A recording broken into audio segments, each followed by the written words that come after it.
Hello and welcome to another episode of the Business Spotlight series. My name is Claudia Thompson, and today I'm here with Bradley Jarrad, the Managing Director of the Asset Protect Group, which is a property maintenance and management company operating all over the South Coast.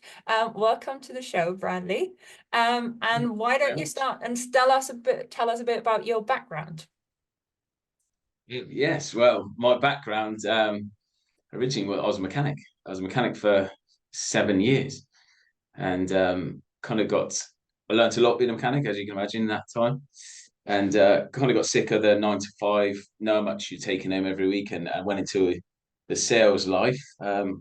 Did pretty well in the sales life. Sort of worked my way up through the ranks in different corporations, and got to a point early last year now, geez, that it was time for me to call it a day, really, and went out and left the sales world. Something I've been doing for 10 years at that point, and started opening up Asset Protect Group. And safe to say, I haven't really looked back since then. Not not looking back in terms of the actual job itself. Sometimes I look back on how easy it was in the sales life compared to running your own business, but yeah, it's been great. Fantastic. And you're describing the story that a lot of business owners go through. I think at least a lot of the owners that I speak to. And a lot of businesses do not make it through the first few years. But what do you think is your secret? What do you attribute your growth to? I mean, for me, I'm sure they all say this, but it's just the determination. I cannot fail. I physically and mentally cannot fail. So whatever it takes, I'll get it done, and I'll get the job going. I've got an amazing team around me that help and drive forward, and everyone works together. I just know once I've got the right people in the right places, we don't really have an option to fail. And if it comes to it, then it's going to be fully on my head. So I've got big responsibilities at home and ambitions that I need to fulfill. And yeah, that failure is not an option. Not an That's option. actually not what all of them say. So thank you for that. Oh. And you touched on your team there. What would you say have been the biggest learnings as an employer since you started in business? And the biggest learnings I'd say for me really is I tried doing so much myself at the start, and I have certain skills that I'm great at, and there's certain skills that I cannot do. And once you start, I wanted to just hold on to everything myself. And once you start delegating stuff out that people take care of, and that's specialists in that field, whether it be our project managers, whether it be our contract managers, anyone in that direction, I feel that they pay for themselves hand over fist every month. So really, once you start delegating stuff out and letting go of certain bits, you can free up your mind to do other things and start thinking about growth. And then suddenly, that was my biggest learning: is stop holding on to everything, brand, trying to count the pennies, start investing in more into actually staffing, and then suddenly you think, oh, we're actually growing in the right direction here. So that's probably my biggest learning. Okay. And what I think for anyone who's just starting out, the whole topic of finances might be quite daunting. What advice would you give to new business owners regarding financial management? Geez, that's a very tough question because yeah, finance is a minefield. Cash flow is a minefield, but ultimately, just need to go with it. Well, get yourself a good accountant. Accountants pay for themselves; they will help you out massively. It took me a few months to actually get an accountant in place because I thought, oh, I'll do it later, and then suddenly, oh, 3 months down the line, why haven't you come to me sooner? Perfect. So number one is definitely get yourself a good accountant, and don't be scared to, I at the start I wanted to have X amount in our business account every week. Don't be scared to get close to that parameters of even maxing out, as long as it's spent in the right ways and not on silly things. As long as it's making the boat go faster, effectively, spend that money because it will come back. You're investing in your business as long as it's done in the right way, of course. So don't be scared and get an accountant. Yeah, good one. And is there anything you would do differently if you had to start again from square one? From square one, differently. I mean, ultimately, that there isn't, because the way I look at it, we've got everything that goes wrong in the business, you learn from. And if it's big enough, you're going to learn from that mistake and never go do it again. And you take that learning take that mistake as a learning, and you go past it knowing, right, this opportunity comes up again in the future, I'm going to do that slightly differently. Suddenly it strengthens you. So you can turn your mistakes into actually opportunities, and then suddenly you think, right, perfect. So there isn't really much that I'd do differently in terms of starting again, because I feel that everything that's gone wrong, that things go wrong multiple times a day in a business, that's something that I didn't know. I thought it was all going to be sunshine and rainbows, and then suddenly, if you once you think you understand that things do get wrong and you take them as a learning, it's actually turns to an opportunity. So I wouldn't really do anything slightly differently. I mean, I would, if it was the perfect world, I would like to start with a lot more capital at the front end, because we did start with minimal on this. But we're not in a perfect world, unfortunately. Okay, so on that note, speaking of that perfect world, where do you see yourself in 5 years' time, and what would you advise to any business owners that are looking to grow?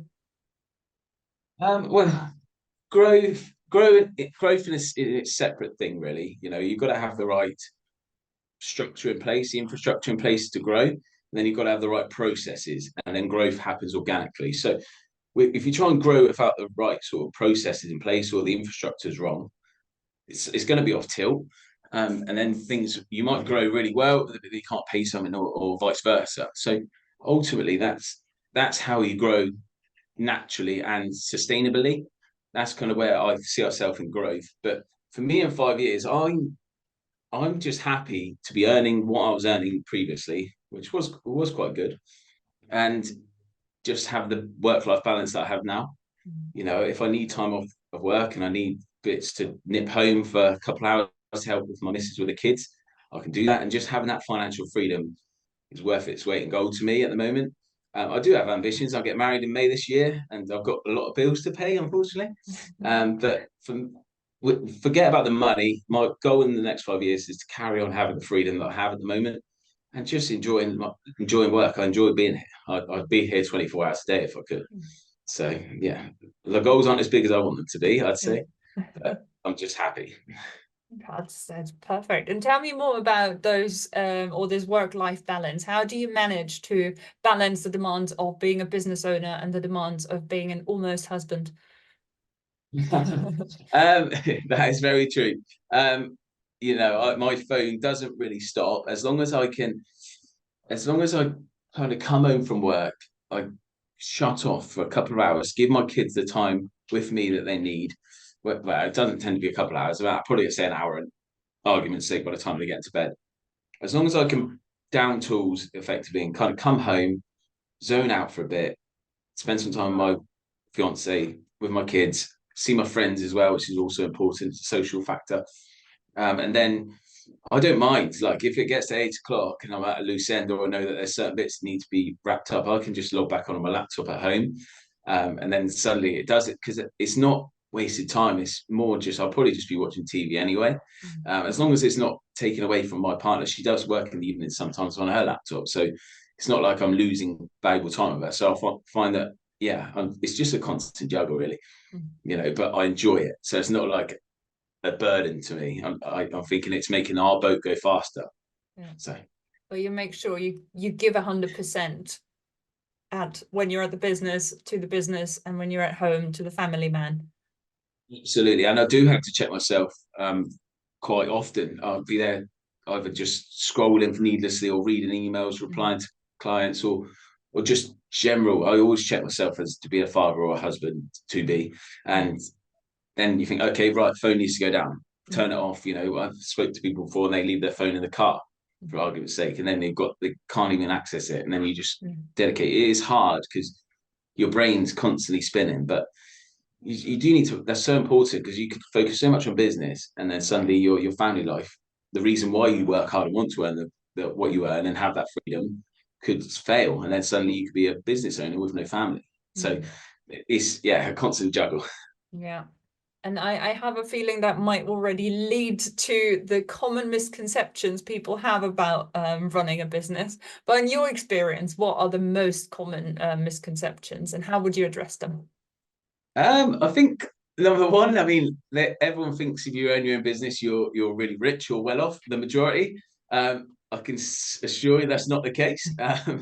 You know, most of the time you're reinvesting or paying wages or just infrastructure, or yeah, all the money kind of goes really. That's kind of the misconception. And the switching off time, I feel, you know, in a 9 to 5, you can, that's the benefit of being employed, is you can switch off, finish work at 5 o'clock and it'll be done. Whereas when you're in business, you think, oh, what's happening with that? Where's that? What's this? You never really shut off. Weekends, you feel, oh, I should be doing that. I've got that to do. I've got this to do. That's the biggest misconception, is you'll always be thinking about work, which, you know, it's the nature of the beast, unfortunately. But if you want to go into that step into owning your own business, you've got to get ready to prepare yourself to always think about work, always think about opportunities, always think about that thing that you might have been putting off. You know, is to jump on it, get it ticked off early. So. Yeah.